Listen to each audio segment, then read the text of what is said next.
शिंदेंच्या शिवसेनेकडून अजूनही मुंबईमध्ये अधिकृत यादी जाहीर करण्यात आलेली नाहीये।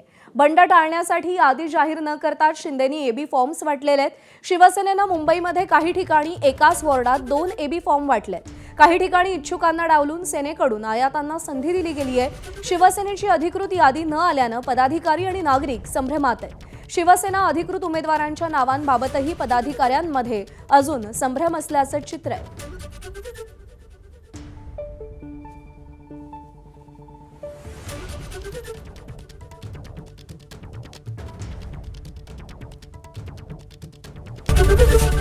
एबीपी माझा, उघडा डोळे बघा नीट।